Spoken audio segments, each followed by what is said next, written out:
Hello and welcome to a virtual debate on metastatic breast cancer. How can we improve care for patients? A Euractiv debate supported by Sanofi, a pharmaceutical company developing research into treatment options for metastatic cancer patients. I'm Zaidi and I'll be your host for this important discussion over the next hour and 15 minutes. A big thank you to everyone who is, of course, joining us online. It's great to have you with us. And if you would like to put in a question or a comment to any one of our panelists, don't forget to send it into our chat page. And I'll pick out some of your questions later on in the programme, so do get involved. So today, we're going to be discussing an issue that, well, let's be honest, for many women in particular, it's something that's going to feel deeply personal on many different layers and levels. Breast cancer is the most commonly diagnosed cancer. In 2020, it accounted for over 13% of all cancer diagnoses. Metastatic cancer is something even worse. Also known as stage 4 advanced breast cancer and secondary breast cancer, it's when the cancer has spread or metastasized from its origin in the breast to other parts of the body. So sadly, the brain, the liver, the lungs, and the bones. Now, approximately 5 to 10% of breast cancers are metastatic at diagnosis.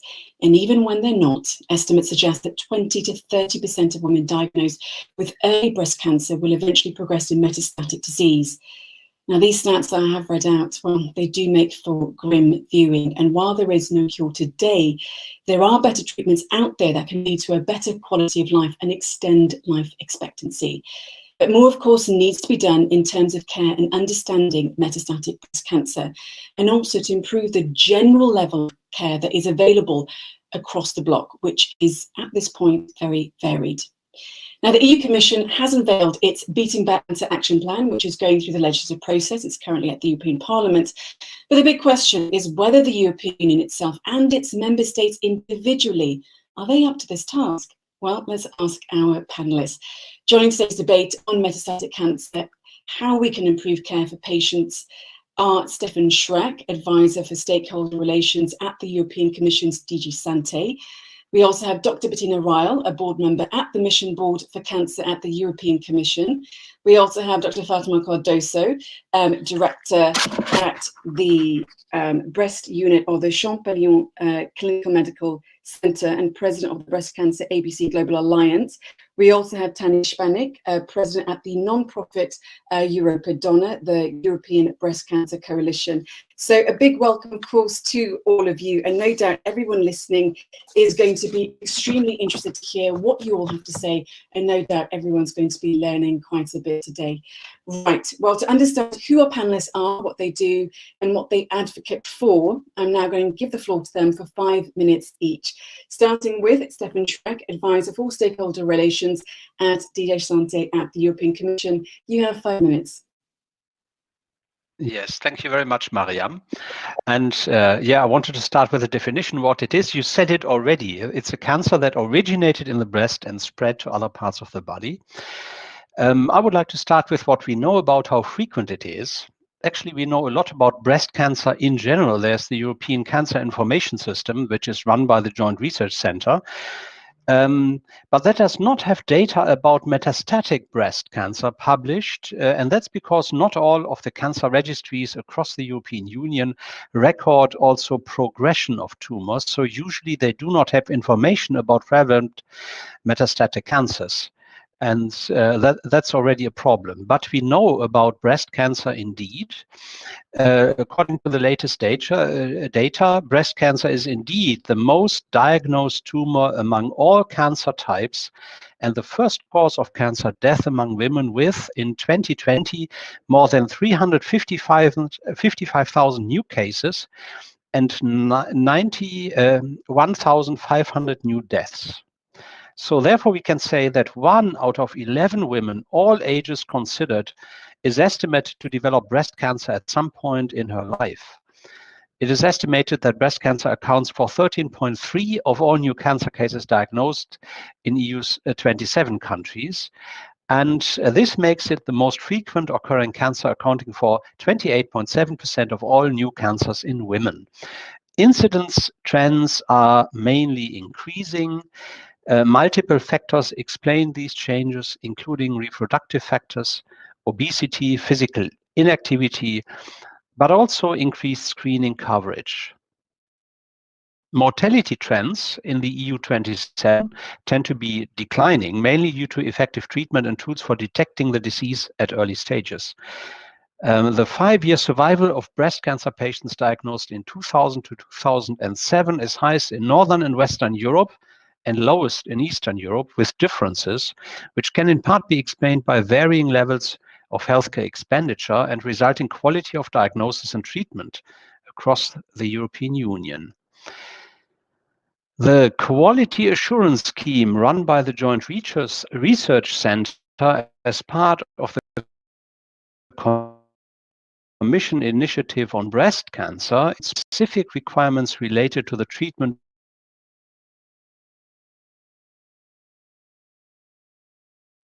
Okay, well, we're having a little bit of problem with, I should say, Mr. Shrek is having a little bit of problem there with his equipment. Sorry about that. We'll get him back in a moment. So I'll move on to... And then we have and he's our back. Europe. Oh, I was interrupted. Please go ahead. So what did you not hear? Well, then I should repeat the quality assurance scheme, because that's really important. That we started already a couple of years ago. That's run by the Joint Research Center. And as part of the Commission initiative on breast cancer, it includes specific requirements related to the treatment of metastatic breast cancer and also psychological support to improve quality of life and rehabilitation.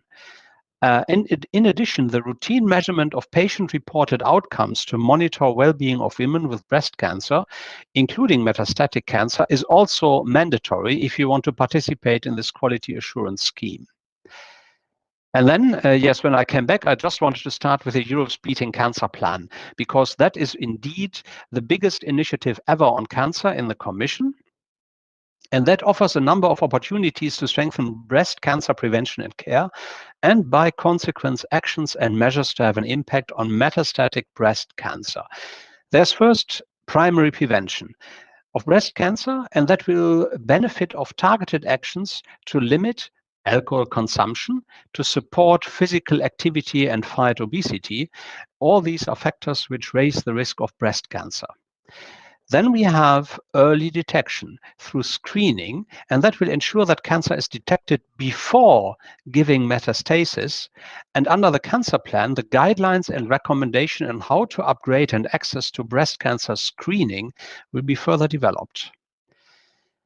Support to access to innovative approaches based on genomics and personalized risk assessment to diagnosis, to profile breast cancers vis-à-vis their capacity to give metastatic disease, and to adapt these risk profiles to efficient and rapid treatment will contribute to reduce the impact of metastatic breast cancers. So that's essentially what the Europe's Beating Cancer Plan will improve. We have also seen how COVID-19 had a significant impact on access to screening, diagnosis, treatment, and monitoring. And the cancer plan will also contribute to ensure a better response to such threats in the future, mainly making use of improved e-health and telemedicine application, as well as through better communication and adapted literacy to explain to people how access to health systems during crisis situation can be improved, because many people were simply scared by the idea of accessing medical services during the time of the pandemic. Another important element is support to cancer survivors that will benefit patients who have been cured, but who still need monitoring their condition to detect potential metastatic diseases as early as possible. And in all these areas, the cancer plan will contribute to improvements. I mean, I have only 5 minutes, so I can't give you all the details. So that was the short version. But I would not like to stop without also mentioning the cancer mission that we are also having, and that's basically research on cancer that will be developed under Horizon Europe. And already before, there's a project I would like to mention that was funded under Horizon 2020. That's the project Preferable. That's making progress on improving the standard of care in metastatic breast cancer by strengthening the quality, effectiveness, and cost effectiveness for patients in a palliative setting using an app-based exercise based on previous results from the EFFECT multi-center clinical trial and the Perspective study. The project is mapping the differences in European healthcare systems to provide solid evidence-based for the beneficial effect of exercise on breast cancer-related side effects and patients' quality of life in a palliative setting. So much for research at this moment. So thank you very much. Thank you, Mr. Schreck, and we will be, of course, talking to you a lot about and questioning you on what the European Commission is doing, especially the Beating Cancer Action Plan later on, and especially asking you about any, COVID provisions that are in this new legislation. Okay, moving on to our next panelist, we have Dr. Bettina Ryle, board member at the Mission Board for Cancer at the European Commission. Welcome. You also have 5 minutes. Please go ahead. Thank you very much for the kind introduction. So it is a pleasure to be here and share a little bit now the complementary version of what you have just heard from the health side, namely on the research side. So I have been a member of the Cancer Mission Board for now nearly 2 years, and I thought I'd give a little bit of a context about how these missions came to be, because I believe this is very pertinent to the topic discussed today. So the missions were a reaction to an evaluation of the previous funding program of the European Union, namely Horizon 2020, in which some criticisms that were raised were that the value of research and innovation to society was not perceived as clear by our societies, and that citizens did not feel a personal connection involved in them. And the recommendation that then came after a report that Mariana Mazzucato was tasked to write was to use a mission-driven approach to innovation to solve the vexing problems of our societies. And there are 5 actually of them. One of them is adaptation to climate change, and I don't think I have to elaborate that. One are climate neutral and smart cities, a soil deal for European missions, so healthy soils and food, restore our oceans and waters, and the only one in the health space was the Cancer Mission. So it was the only one in that really focused very specifically now on cancer. So for a bit of background, I am a physician by training. I've studied medicine in Germany and France, and have done a PhD in biomedical sciences in the UK. And I have actually worked on heterogeneity in the sense more than was about building. So I worked on what used to be called embryology. And I ended up in patient advocacy after losing my husband to melanoma in 2012. And that was a case that came out of nowhere. He had just turned 36 at the time.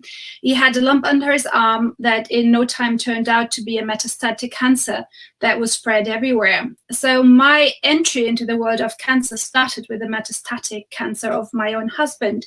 And for that very reason, I'm honored to be invited here today. And we have worked across cancers actually in the metastatic setting, because you probably now wondered why on earth is someone in melanoma sitting at a breast cancer conference.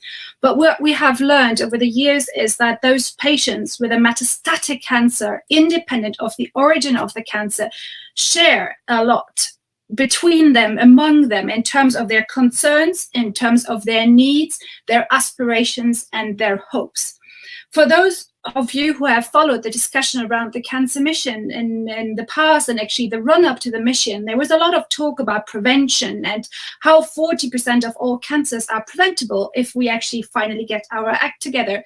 There's always a lot of talk about early detection. I think that is very understandable if you look at the numbers of patients or people concerned by it, because that was actually a lapsus. These people are not patients. They're normal citizens, ordinary citizens, and cancer is this threat hanging over all of us in some way or shape or form.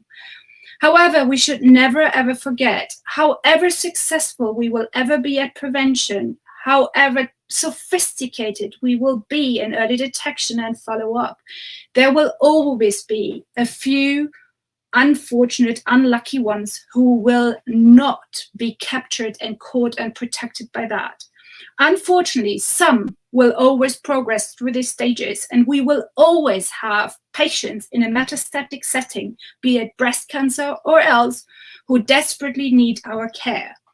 It is, especially in breast cancer, this is also a typical cancer affecting young patients. These are women who are planning a family in the middle of their lives, who are suddenly facing a devastating diagnosis and are facing their mortality at an age where everyone else is planning families. That was very similar to ours.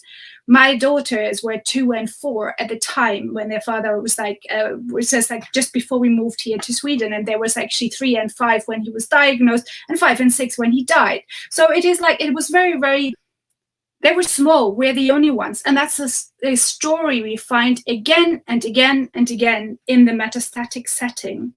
These people deserve our support, and they deserve a different approach to how we think about cancer, because we might all wish that we will not be affected, and we might place our hopes into healthy food, enough exercise, controlling obesity, and that we all have to do in any case.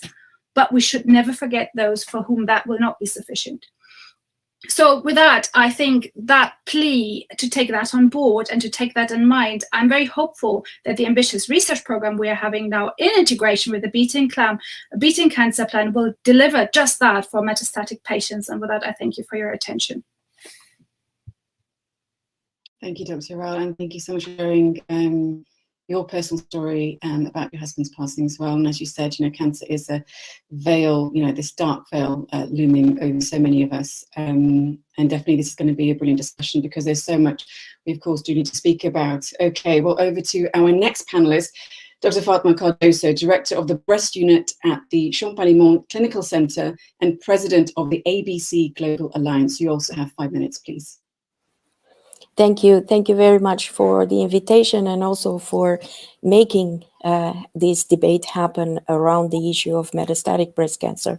And I'll take a few seconds of my 5 minutes to say to Bettina how wonderful she is, because she really understands what crosses the board between cancers.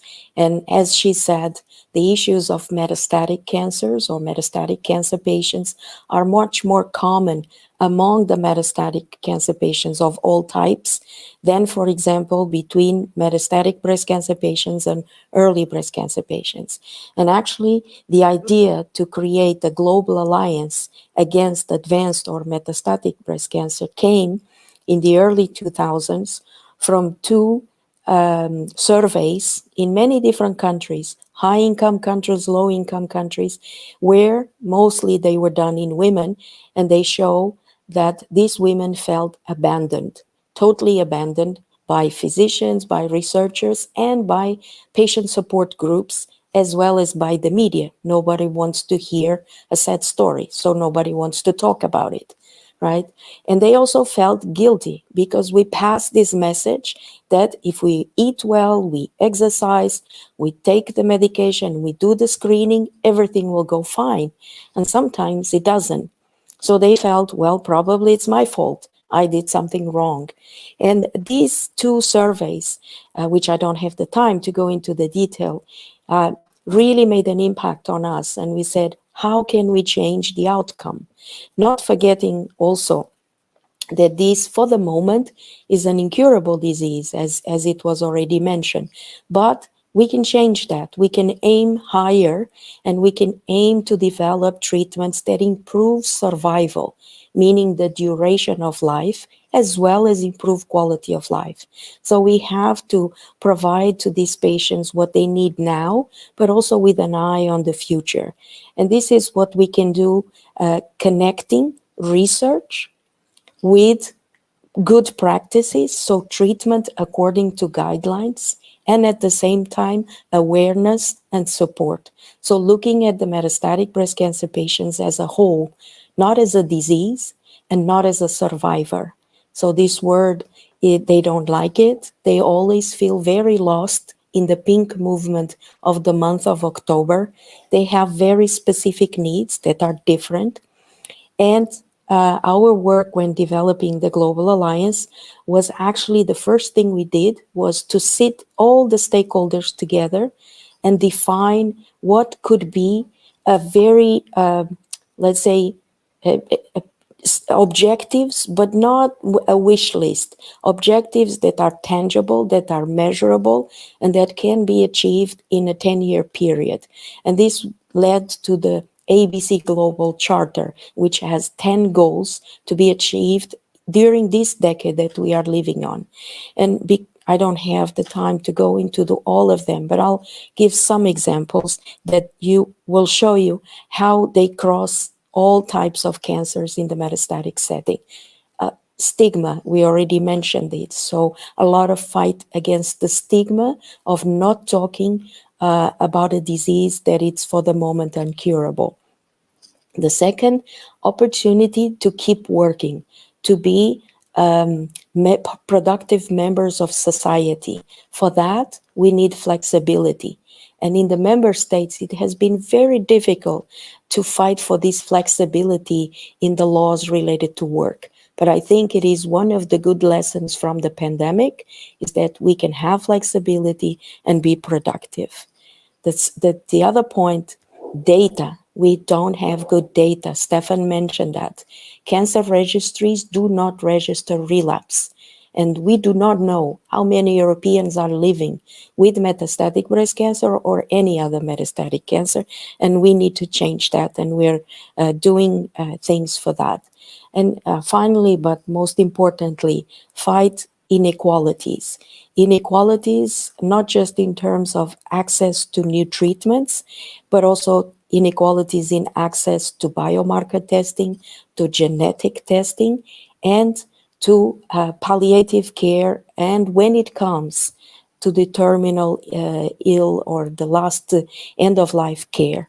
This is extremely different from country to country and within each country. And these are the type of inequalities that we aim to fight against.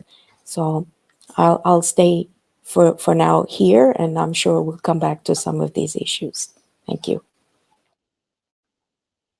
Thank you so much, Dr. Cardoso, and thank you for those important definitions on metastatic breast cancer that will no doubt help people really understand what the disease really is a little bit better. And thank you also for discussing stigma, the loneliness and shame that women go through as well. Finally, to our last panelist, but it is Tanya Spanik, the president at the non-profit Europa Donna, the European Breast Cancer Coalition. Welcome, and you also have 5 minutes. Please go ahead. Thank you also from my side, and thank you for the invitation. Well, we've heard a lot from my 3 previous speakers, and I have to say that I strongly agree with all 3 of you, but I will just try to give you some insights from the patient perspective. So facing the diagnosis of metastatic breast cancer is something that every single person is facing in their own way, but we can see great similarities. Through the treatment, as already Fatima mentioned, how different accesses there are, patients are receiving also different drugs, and many of them have severe side effects. So they also very often emphasize that quality of life is very important for them, and sometimes even more than progression-free survival or overall survivor, where we see a very important point in psychosocial support, which is very, very neglected in this procedure, and many patients don't have access to it. For all patients in breast cancer, that means also including metastatic patients, we really must not exclude them from these settings. Receiving optimal care is very crucial, and they should be treated in multidisciplinary team and have access to all kinds of different healthcare experts. Besides access to the optimal treatment, patients should be well informed and educated on their particular stage of disease and current treatment, because only well-informed and educated patients can be equally involved in their treatment choices, in the leading to improvement of the patient, and that's leading to the improvement of treatment outcomes. Patient education can be also achieved by good communication between patient and her team, his team treatment doctor's team. And of course, patients should have access to all information about the treatment in lay language. They have to understand it, and doctors should explain to them in really simple terms. So metastatic setting of the disease is a very, as already Bettina mentioned, it's very similar, more in different cancer types. And they can find a very lot of similarities, but not just the treatment options. There are also open questions and unclear situations, particularly in terms of expectations and new treatments and how to improve their lives during the treatment.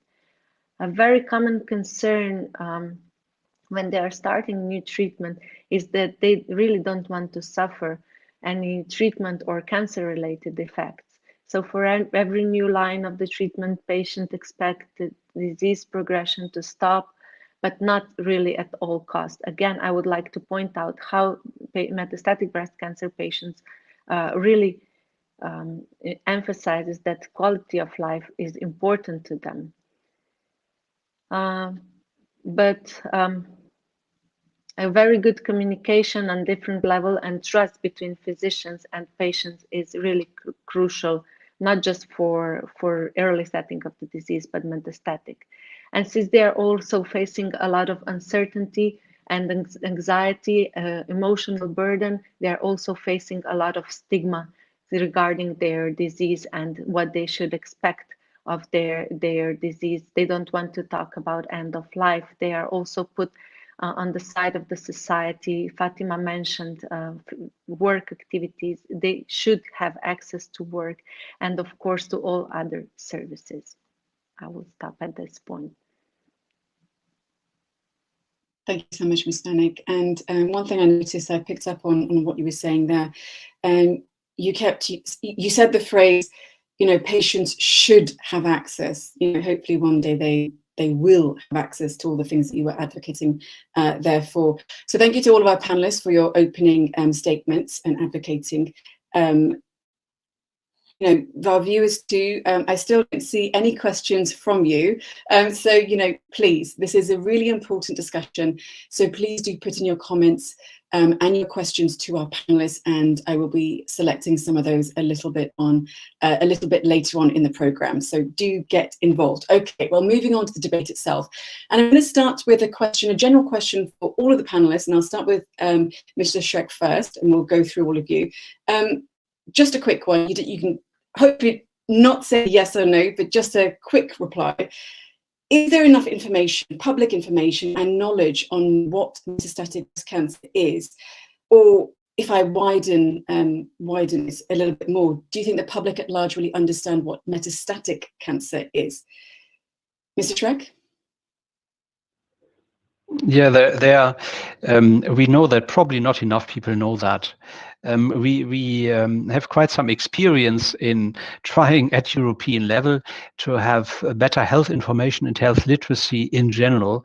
And from that, we know that this is a really very complicated approach, at least if you do it at European level. So I don't think that there is enough information about this in the population. And then Ms. Riles, so why is there this lack of information to the general population, as Mr.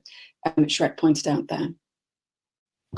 I'm actually not sure that people don't understand what metastatic cancer is. The fear that cancer causes is that we know that it kills people, and metastatic is usually the step before it kills you. I think what is missing, however, is an understanding of the differences between the different stages. That an early cancer, like a cancer you catch early, behaves very differently than a metastatic one. So I think what people, and we see this at least in our own network, is that people don't understand the differentiation and that your prognosis looks very different depending on the stage you are.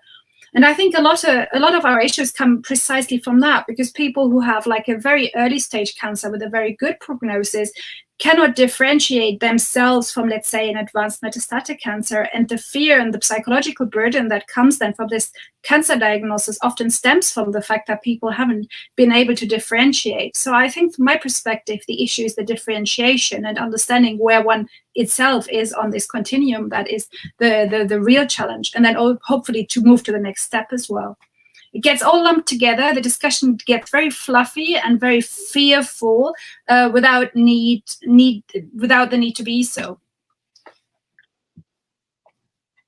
Okay, and Dr. Cardoso, fluffy and fearful, or do you, as you were saying a bit earlier on in your opening statement, is it a case of lack of data perhaps as well? Well, I agree with Bettina. I think people understand that there are different stages of cancer, but they don't actually understand the difference. If we speak about breast cancer, for example, that we're speaking here today, people associate it with early detection, with screening, with the pink movement. And some people even say, oh, we don't need to do anything more for breast cancer. It's already, a lot has been done. And they do not understand the difference between early breast cancer and metastatic. And these patients with metastatic cancer, they feel lost among two very extreme understandings or perceptions about what is metastatic cancer. Some people listen to metastatic and they associate it with terminal ill. So for them, metastatic is equal to terminal ill. They will die very quickly. Others believe that it's the same as early cancer. And so actually metastatic cancer is neither one nor the other. It's a stage of disease that it's more advanced than early, but it's not yet terminal ill.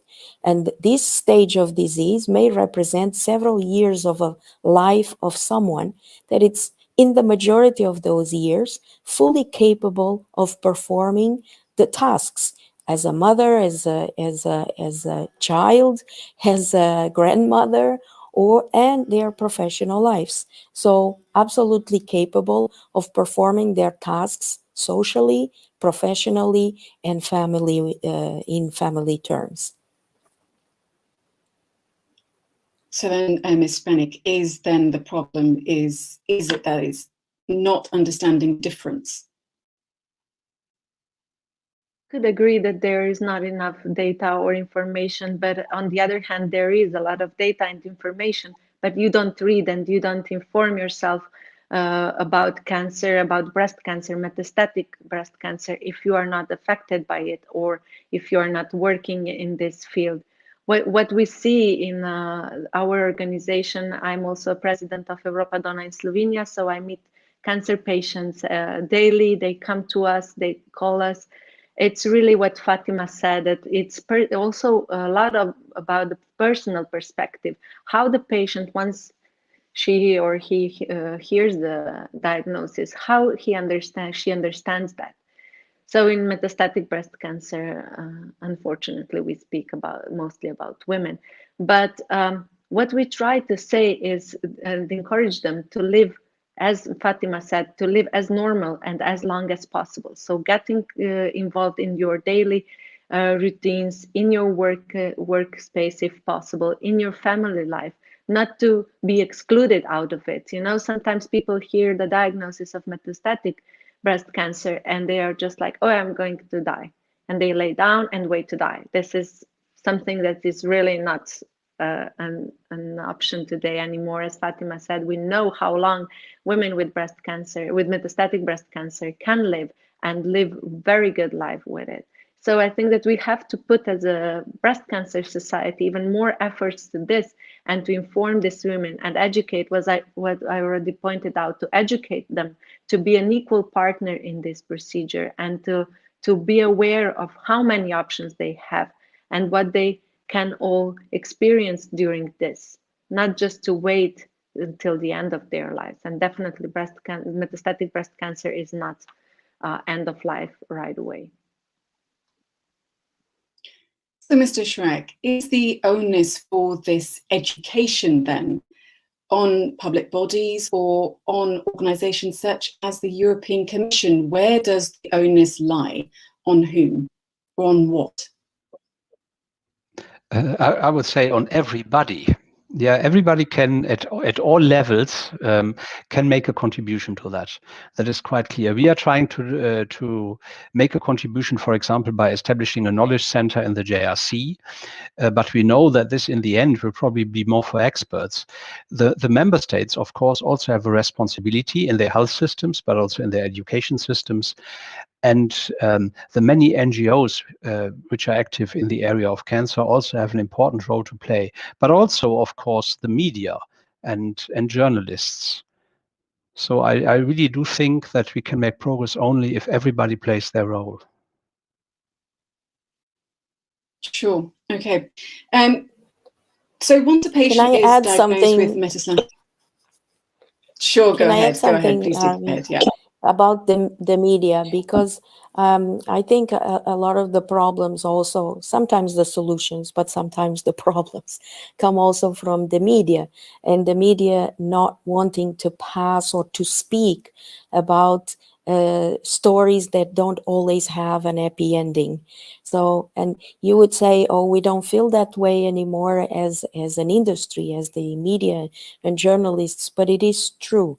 So next week we're going to have the International Conference for Advanced Breast Cancer, and nobody in the media wants to talk about it.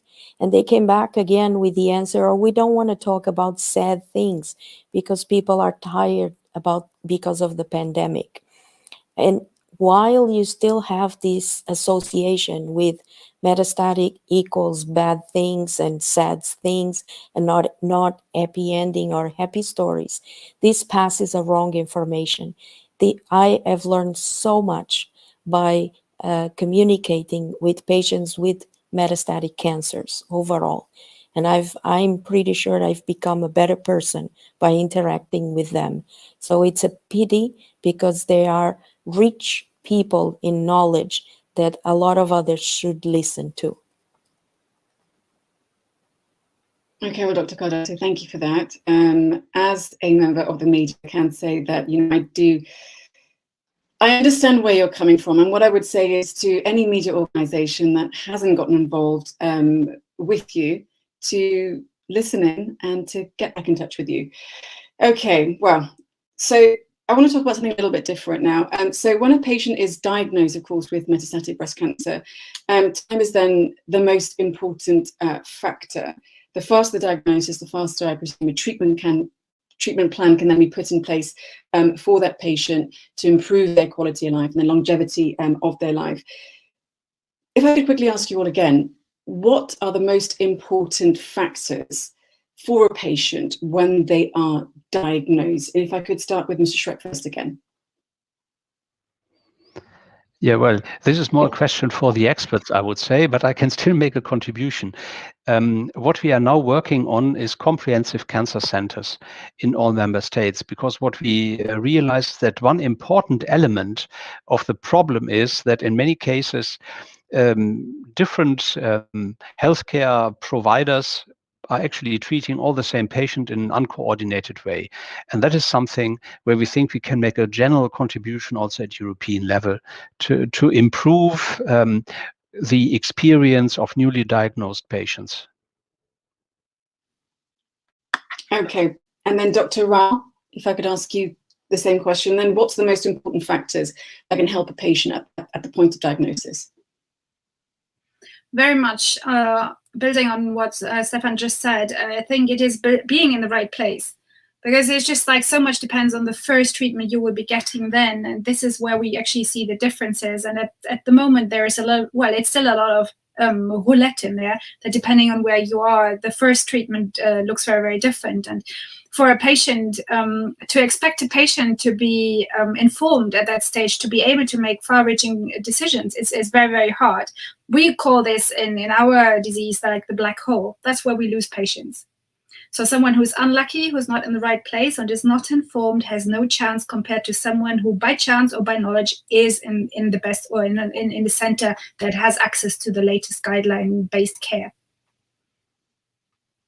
So Dr. Cardoso, then how do you stop someone? Is there, I guess there isn't a way to stop them, but how do you try to at least prevent this black hole that Dr. Rao talks about? Well, I think this is crucial, and I'm sure you will listen also from Tanya speaking about knowing where to be treated is the most important and the most powerful information that you can have. But to know that, you have to provide this information to the general population. You need to think about these things and say, okay, if I have this cancer, or if I have cancer, where do I go in my country, in my city? Try to know this, because eventually, and I don't want to scare anyone, but at this time, 1 out of 3 to 1 out of 2 Europeans will have at least one cancer during their lifetime. And so, and it's not meaning, and not saying that they will die of that cancer, but they will have that cancer. And to be able to not be in that black hole that Bettina spoke about, you need to know in advance where to be treated. And you should look for a multidisciplinary team specialized and dedicated to the treatment of a cancer. And for breast cancer, I will let Tanya speak about the fight that Europadona and many of us have had these last decades already to establish what we call breast units. Ms. Spanik, and if you'd like to Yes. go ahead, please. Yes, I always say that Fatima is also one of the biggest patient advocates, especially for metastatic breast cancer patients. And I'm really happy that she's helping us and supporting us in this work. And as I already said at the beginning, it's very important to be treated in the multidisciplinary teams. And as Fatima said, in breast units. What does that mean? That a woman has access to all different healthcare experts in same institution, and they are talking about her case with her, discussing the treatment options. That is why it's very important. Where do you go when you are diagnosed? I know that the common healthy person doesn't care about cancer and doesn't care where to go if they get diagnosed, but it is very important, and here is responsibility on us as a patient community to give our voice in public, to raise our awareness in public. So once people get diagnosed, they can come to us or refer to us, or look on our website and find all of this information written and very clearly, very simple, where to go, where to get additional information, or call us, or not just Google it, but if you are in Slovenia, you get diagnosed with breast cancer, you know about the Ropadona, and then you come to us. So this is one of the things that we want to address, and where we need help in media to give us some space so that people know about us. And if I just go a little bit back, when we discussed about the media, I think that again, we have the role as a patient organization to prove them and to show them why it is important to talk about metastatic breast cancer, and not just about early and positive stories, because still, if we take a look at the statistics, how many women die because of the breast cancer? They are here, they are among us. I've lost a lot of friends during this past 13 years since I've been here. And this is the thing that gives me power and my energy to work towards this, because I believe that with working together efforts with all stakeholders, we can lower that number. If we cannot avoid the incidence and the diagnosis of breast cancer and also many other cancers, I strongly believe that we can lower the death rates. And this is something that we should put more effort to and talk about it, not just about incidence and happy numbers, about 5-year survival rate. Well, this is too short period, at least for me. I want to see 30 to 20, 30, 40 years of survival rates, not just 5 years.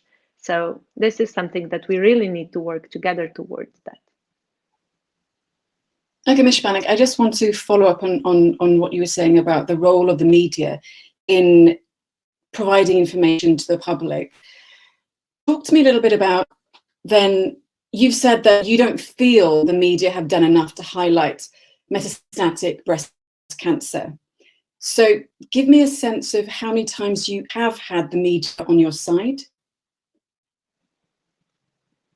Well, in Slovenia, we are lucky enough that we are a small country and that we have a very good relationship with the media and all kind of media channels, from TV to newspapers and digital media. But what I can see in other countries, they don't have this luck. So we try to empower them and educate our patient advocates across 47 member countries, as we have in Europa Donna, to do the same, to go to the media, to present their case, and to ask them to help them, to raise this voice and to show people what is the importance. We try in Slovenia to talk about metastatic breast cancer throughout the whole October, not just about positive, happy things, go to screening and do self-exam, but also about the high number in death rates. Unfortunately, in Slovenia, we have a very bad numbers. More than one woman die in Slovenia every day because of breast cancer. And I think that this is very important, not to avoid this topic, but to present it and to present to people in very clear language and to see how important this is. Okay, well, thank you so much for raising that issue. As you say, you know, the news itself, it isn't, you know, it can be quite negative sometimes, but you're right, if the role of the media needs to be heightened, then if you're watching, please do take an interest. Okay, well, let's talk about the treatment plan then for patients of metastatic breast cancer. No one treatment plan fits all. Obviously, caregivers need to find the best approach for the patient in question. So talk me through precision medicine or personalized therapy, and I'll direct this to Dr. Ryle, please. So, well, it's a topic very close to my heart. As I said, I started out in the advanced setting, and I think we always come to a point where tumors do no longer respond to any type of available treatment. And then one option that these patients still have is to enter a personalized or precision medicine program, should that exist, where tumors get analyzed for actionable mutations and then become a therapy that is just fit for them, or is just supposed to work for them. For patients, that is often the last resort if there are no clinical trials available. I classify this, and I know that some people don't like the term, I think of it as experimental medicine, because we do not have any guidelines, we don't have any prior evidence, we just have something, well, not any evidence, but weak evidence to go on. And as a patient, at the time, it is a leap of faith, because you often know that the alternative is death. So people in this situation are willing to take risk, but that of course does not give anyone else the right to take it lightly, or not to pay due diligence and not to make more efforts into solving this issue. So I think it is one of these spaces where the integration of research and healthcare is really, really becoming important. And that's why I, as a patient advocate, especially on the Cancer Mission Board, must say that this was probably the single most positive experience in the last 2 years, to see the integration and the collaboration and tighter kind of structures between DG Santé, so the health part, and DG Research, so the research part within the European Commission. And also this is now filtering down also onto country levels, because I kind of naively thought, even being trained as a medic and as a researcher, that it would be obvious that in cancer everyone was working together between the healthcare system and the research. And I was, for example, that was not too recent. Actually, it was quite recently. That was not like too long ago, to learn that often if you have a patient in a single hospital and you take a tumor out and analyze it in the research setting, you're unable to integrate the data and the learnings from the research setting with the standard healthcare data, though it is the same patient in the same university hospital usually. I think that's unacceptable. So for us, those people, those patients out of options, we need access to experimental medicine with a proper research setting, and it has to be accessible, broad and fast, and for many patients as we can possibly make this happen. So that for me is a very important piece in there. And of course, personalized medicine or precision medicine is a piece in there. It's not the only one, but it's an important piece. So that's something, it's a topic I'm particularly passionate about. And I think we have to get our research concepts sharpened in this area, because we're still fishing for single mutations. And I think that's not the way to think about the problems. It is it's a problem of complexity. So this will require collaboration, not just with like physicians, but also molecular biologists, with people who understand complexity, people who can model the complexity. So it is a challenge already just on the research side alone. I could talk about this this for a whole day, so I'm stopping here. But I do believe that is a piece of hope for patients in the advanced setting. And Dr. Cardoso, then, your thoughts then on precision medicine and personalized therapy? So as Bettina said, it is one piece. It's not the only piece. In particular for breast cancer, the whole genome sequencing of the tumor and the look for actionable mutations, in general, it has not provided as much advances as we had hoped. But what it has provided was a better understanding of the biology of breast cancer and a better understanding of which mutations, which alterations, sometimes not a mutation, are really driving some types of breast cancer. And then, based on that, develop what we call targeted therapy. So the therapy that is going to target these alterations that exist mostly in the breast cancer cells. If you develop targeted agents, and the more targeted, the better, you will be able, in theory, that's the goal, is to hit and kill the tumor cells with less side effects. So for a metastatic cancer, this provides the efficacy, but also the quality of life. So this balance between efficacy and toxicity, quantity and quality of life, which is so important and so delicate and difficult. This is what precision medicine or individualized medicine can help us. I think we're still a little bit far away, let's say, from getting the application of individualized treatment in our normal clinical practice. But the more we talk, and Bettina is totally right, the more the researchers and the clinicians and the patients get together and talk and discuss, the faster we will get what is studied in the basic lab, the fastest it will reach the patient. And this is what we want. So I think we need to continue to do that, to join the different worlds. Now it's not only the basic research lab and the clinical setting, but it's also a lot of technological and including artificial intelligence tools that can help us gather the data all together and analyze it and have the answers to what we need that we cannot have with traditional clinical trials.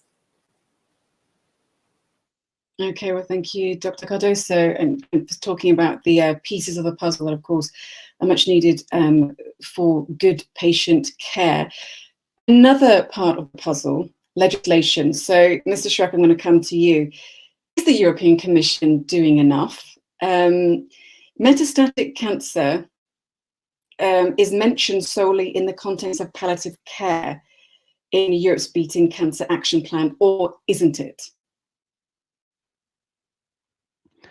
Well, first I should say that, of course, well, you probably never do enough, but what you have to take into account here is the role of the European Union in the area of healthcare, which is actually quite limited. There is a possibility, for example, to, of course, there are legal provisions for authorization of new pharmaceuticals. Yeah, so if there are new drugs targeting breast cancer, they would be authorized by EMA. And there's a pharmaceutical strategy. There was a document published recently, for example, with the aim to improve access of all patients in Europe, because we see that for many drugs, they are not available. They are authorized by EMA, but then they are not available in all the member states. And maybe there's something we can do about that, because there we have legal possibilities. But when it comes to the provision of healthcare, the treaty is quite clear. The treaty says very explicitly that it is the member states which are responsible for the organization of the healthcare systems and also the allocation of resources. So this is something where the European Union in general and the Commission specifically cannot interfere. What we can do is we can spread best practice, and we can, for example, try define what good care is, which we do, or which the colleagues in the Joint Research Center are doing for breast cancer as well. And coming back to what we just discussed, the better integration of healthcare and research, that's also one of the objectives of the process we hope to establish to develop further the idea of comprehensive cancer centers or comprehensive cancer infrastructures. So that will be part of the package, and we would hope that this integration would then also become a best practice that is implemented in most member states, actually in all member states, if that's possible. Yes, yes, and there's one thing I would also like to mention because we discussed already inequality subject, and if you look at this from the perspective of the Commission, you obviously see that there are differences between member states, and one element of this is the availability of pharmaceuticals, and there we have now seen, triggered by the pandemic, this idea of joint procurement of medicines. For the time being, legally, it's possible only for medicines to deal with pandemics. But the idea now that it has been implemented, and actually not only on pharmaceuticals, but also on things like personal protective equipment, for example, I think this might have taken hold, in the minds of decision makers, and maybe in the end this will be expanded also to other areas, but always fully respecting the prerogative of member states in provision of healthcare and also in purchasing pharmaceuticals. So it would all be voluntary, let's say, for member states. That is something we can't do anything about with the legal basis we have at the moment. And as you know, there's also the conference on the future of Europe ongoing at the moment. And their ideas to change and strengthen the role of the European Union in the area of healthcare, to do more about inequalities, could also be envisaged. That depends also on the input the actors there are receiving.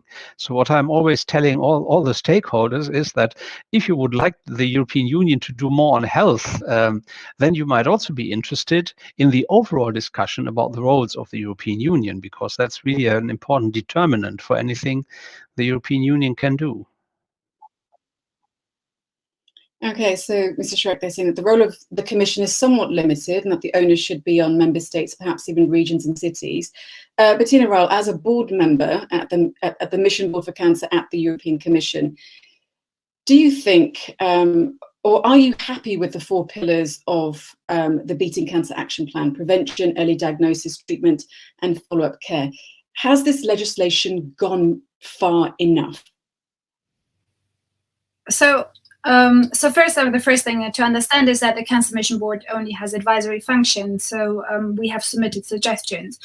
I do believe that having a systematic, I like systematic approaches in general, but if you think really through a cancer problem, you want to make sure that you're effective across the entire spectrum, because we cannot afford to fail in one of the areas. And I think that's one from the Cancer Mission Board, that's one of the learnings. You have to get it all right and not to have weak links in this chain.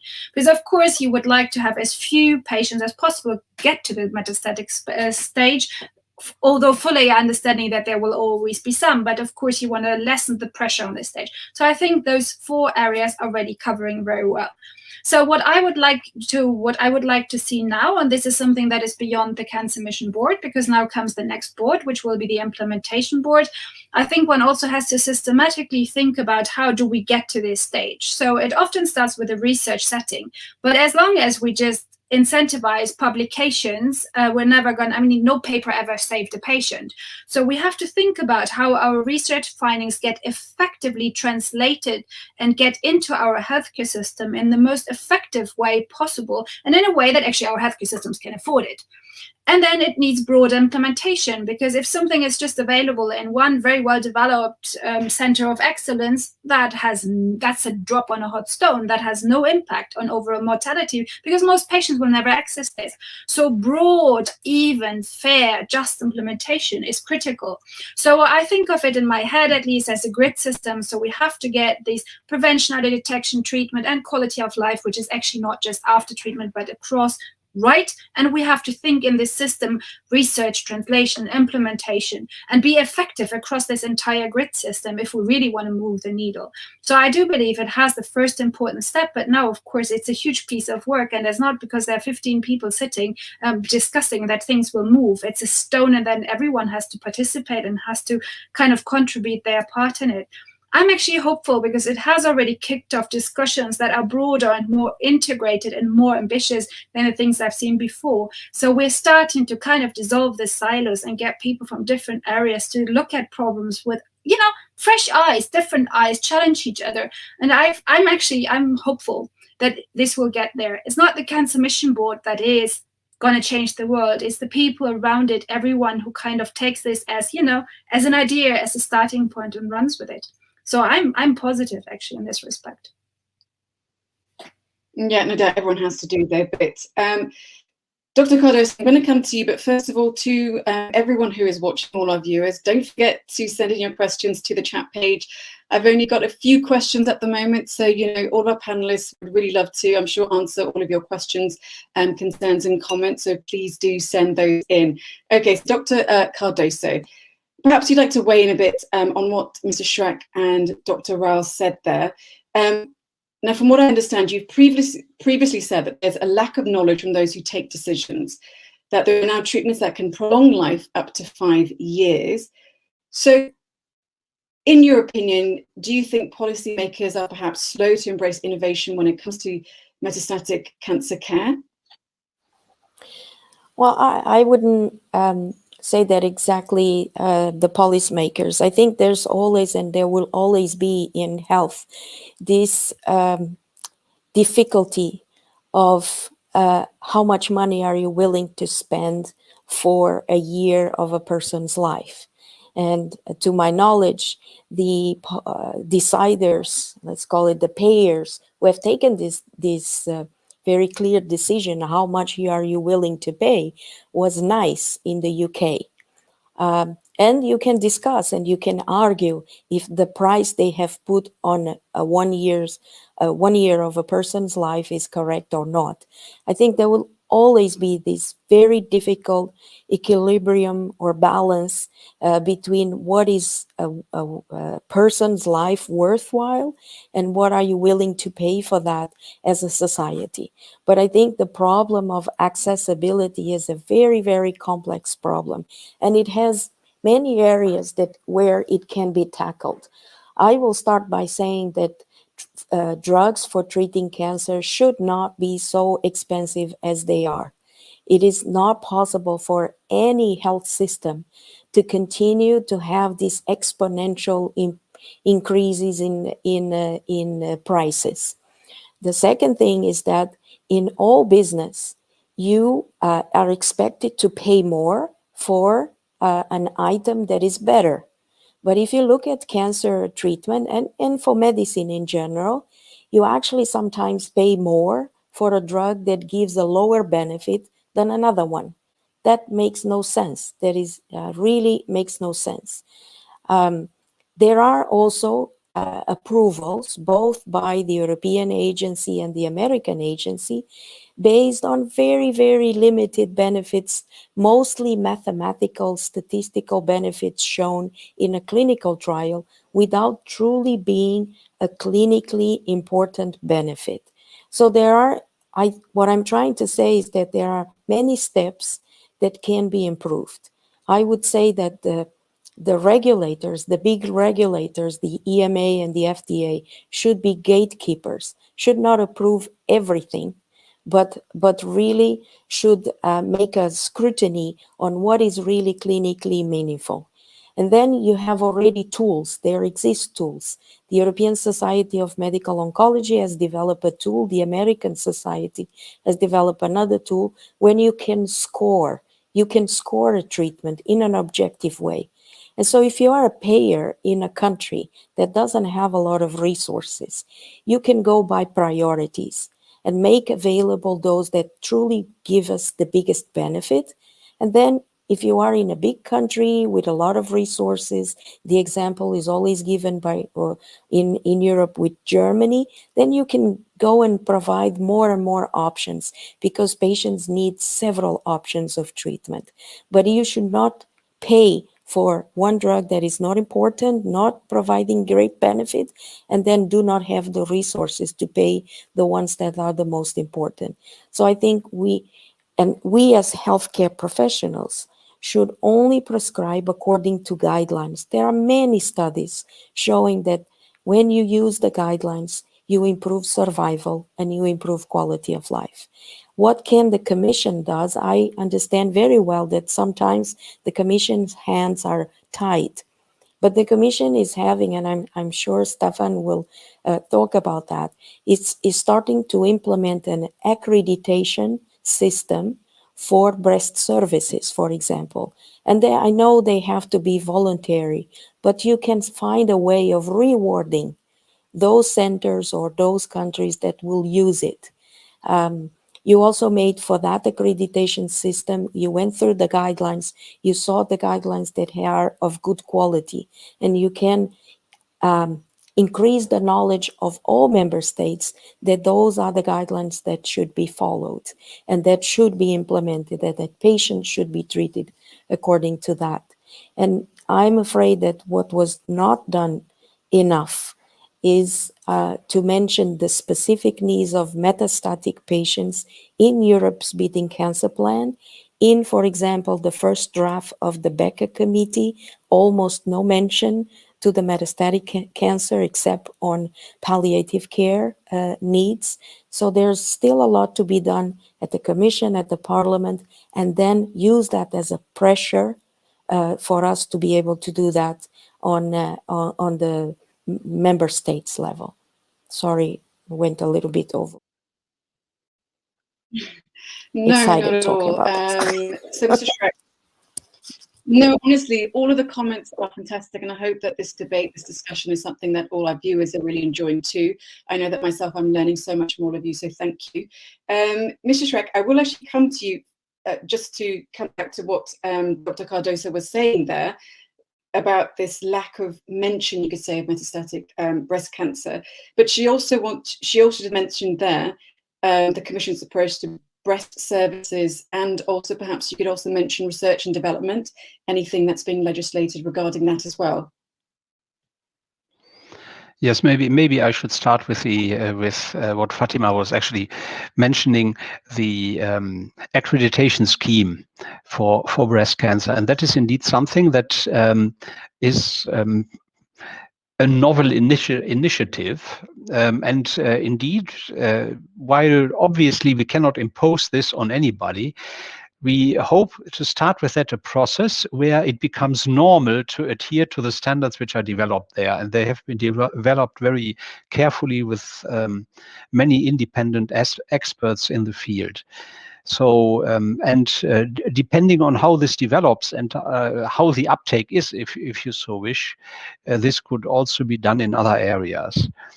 Now, the Beating Cancer Plan, indeed, might ultimately not be the perfect plan, but it is adopted as it is. However, that does not mean that the implementation cannot be changed. The colleagues are actually working on a roadmap which defines how the different foreseen actions of the cancer plan will be implemented. And for each of them, before they will be implemented, that implementation will be discussed with stakeholders. There's a special stakeholder contact group that is being established, and that will have the possibility to provide feedback on how it is implemented. So ultimately, I do think that even if you think that that metastatic breast cancer is not mentioned sufficiently in the Beating Cancer Plan, I'm sure it will be possible to shape the implementation of the plan in such a way that indeed, it is recognized in the implementation with the importance it has. I mean, the plan, we are very happy about the plan, but it's not the Bible. We are absolutely available all the time to learn from the stakeholders at any moment of the implementation. That's what I wanted to say. Okay, thank you so much. And no doubt, legislation isn't perfect. It involves everyone else to do their bit as well. Ms. Manik, I want to move away a little bit from policy and talk about your personal story, and it's something that you have made very public. You yourself, you got breast cancer, I think it's at 26 years old. I feel a bit rude for even asking you this, but if it's okay, would you be able to talk a little bit about your story, what happened to you? I mean, to have gotten breast cancer at such a young age, it must have felt awful, but you've now gone on to not just survive it, but to help others. It's remarkable. Well, yeah, 26, as you said, is not a common age to get a cancer diagnosis, and even not breast cancer diagnosis. Most of women are diagnosed after the age of 50. So before the age of 50, even we don't have any specific screening programs. So the only thing we have is to be cautious and to do self-exam of your breast, or to follow any changes on your body. So I felt a lump in my breast, and I went to my doctor, and I was lucky enough that my doctor took me seriously, and then that we did all the diagnostic procedures. At the beginning, my lump wasn't not cancer, it was adenofibroma, but after a year, it became a cancer. And I was diagnosed with a locally advanced disease because my tumor was so big. And my diagnosis wasn't so brilliant, but it wasn't terrifying for me. Maybe also because I have some medical background as a veterinarian, and I was a PhD student at that time. So I think it also depends on how you are personally facing the diagnosis. Well, I was very open about it, and I shared with everybody my story from the beginning and what was happening, all the treatment with chemo, radical surgeries. I had 4 surgeries. I lost both my breasts because of the cancer. I'm again lucky enough that I have opportunity to do the reconstruction surgery, and I had 10 years of hormonal treatment after the surgeries and the radiation therapy. So it is a long way to walk through even early setting of the disease. So you can imagine how long the journey is for metastatic breast cancers patients. So why I decided to become a patient advocate and to share my story to help other women is because I saw how many difficulties are women facing during the treatment, with access to the treatment, and especially with living after the cancer diagnosis, and with cancer diagnosis.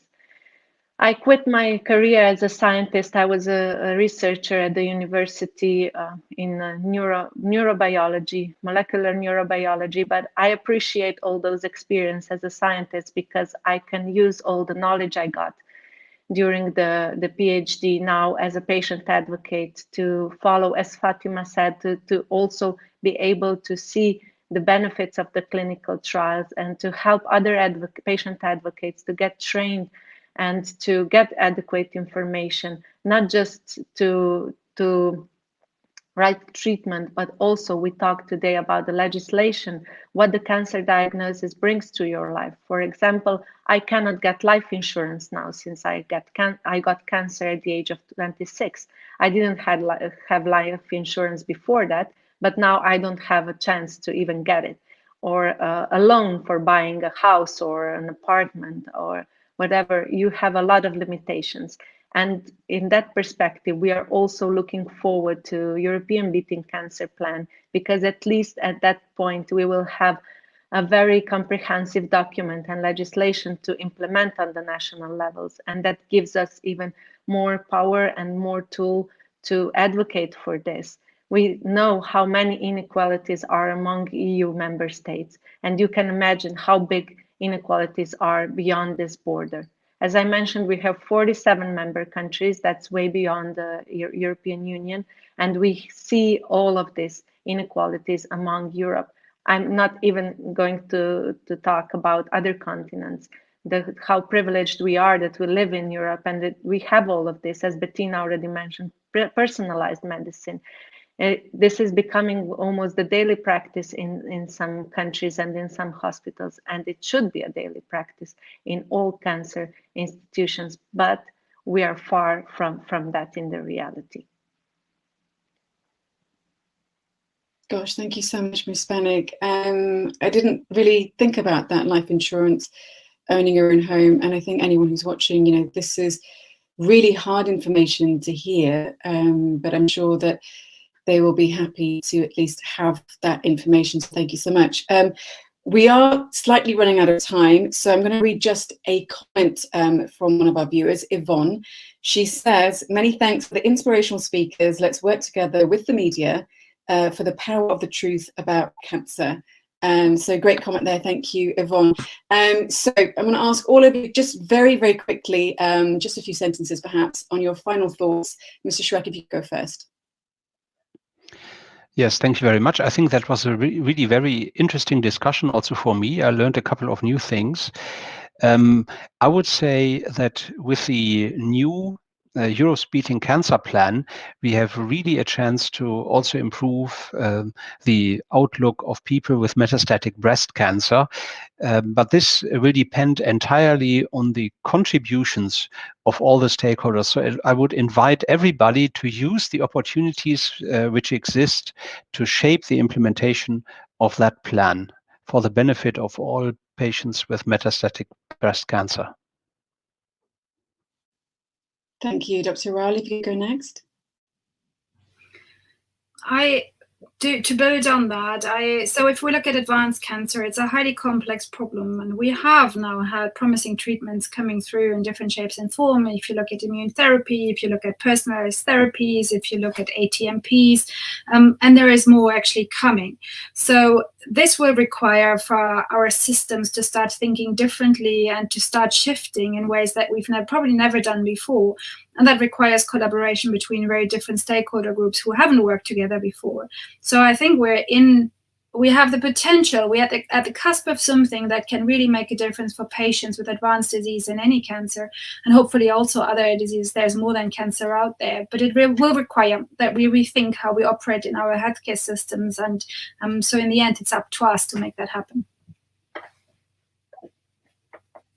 Thank you so much, Dr. Cardoso. Well, I wanted to give our special thanks for the European Commission and the European Commissioner for Health for having been able to define and to deliver a Europe-Beating Cancer Plan, the first European cancer plan during a pandemic. So even with all the burden of the pandemic, they were able not to forget cancer. And I think we are deeply grateful that this has happened. Now we just have to go into the details and work all together, collaborate, share experiences, and look for the best implementation plan in each individual country. And I really hope also that we can work together with WHO. WHO has a new breast cancer initiative, also for all the countries, but mostly for low middle income countries. And if we all work together and learn from our experiences, we will be able to change the lives of metastatic breast cancer patients and metastatic cancer patients all over the world. Thank you also for the opportunity to be here.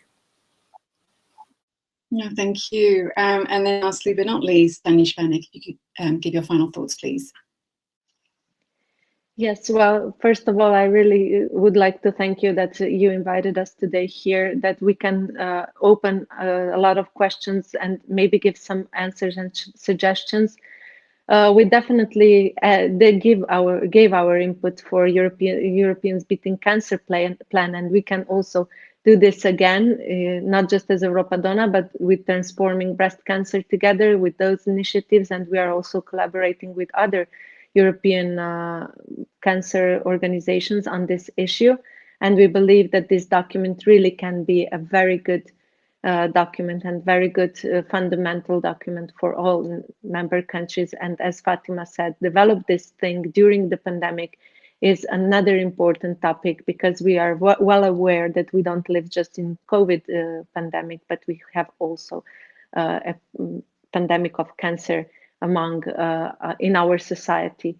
And what would I wish is really to lower these numbers in not in incidence, which is almost impossible in breast cancer, but in death rates, and to cure metastatic breast cancer. Not to, as Fatima said, that so far we can say that this is incurable disease, but that in near future we will be able to say that we can cure metastatic breast cancer.